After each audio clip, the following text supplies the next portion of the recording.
Good morning. Well, if you're a sports fan, this is your week.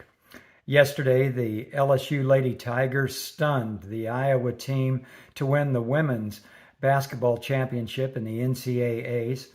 And tonight, you will see the men playing University of Connecticut versus San Diego State, two teams that no one thought would get to the finals. This week is the first real week of Major League Baseball season.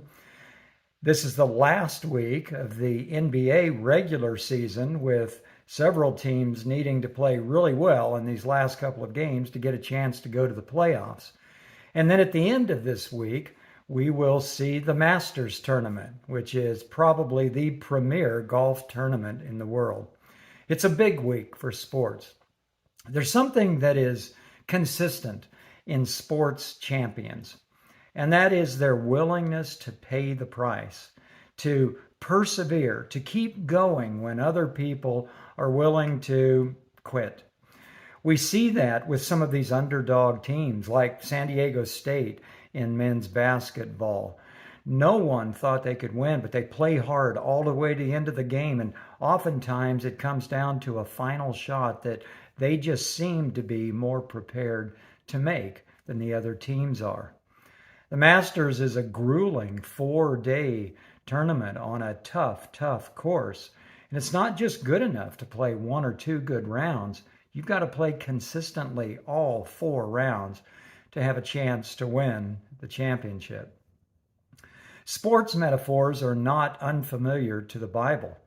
I think Paul was a sports fan. And he spent a couple of years in Corinth, which was the home of the Isthmian Games.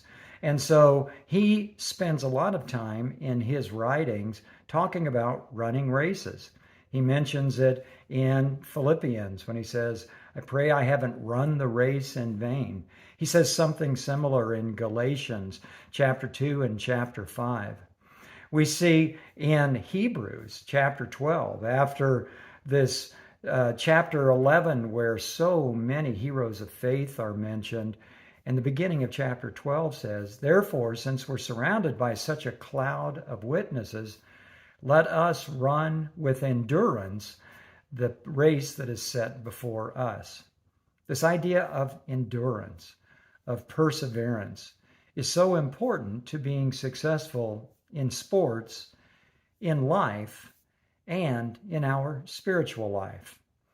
In a world that has given up on God, that has walked away from the principles of God, it's so easy to give up along with those around us, to quit persevering.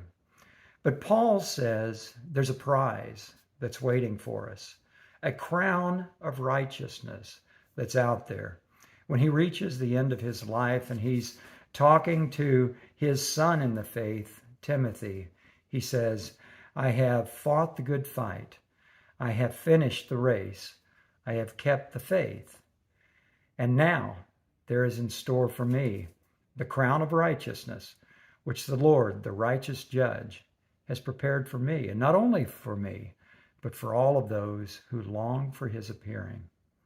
This idea of longing for the appearing, keeping the prize in front of us, always striving toward the goal. That's the key to success in sports. It's the key to success in business. It's a key to success in marriage. And it is the key to success in our faith. This week, as you enjoy this plethora of sports events, keep in mind that the ultimate event is to aim for the crown of righteousness that waits for all of us who are willing to pay the price, to persevere, to endure until the coming of the Lord. Have a great week.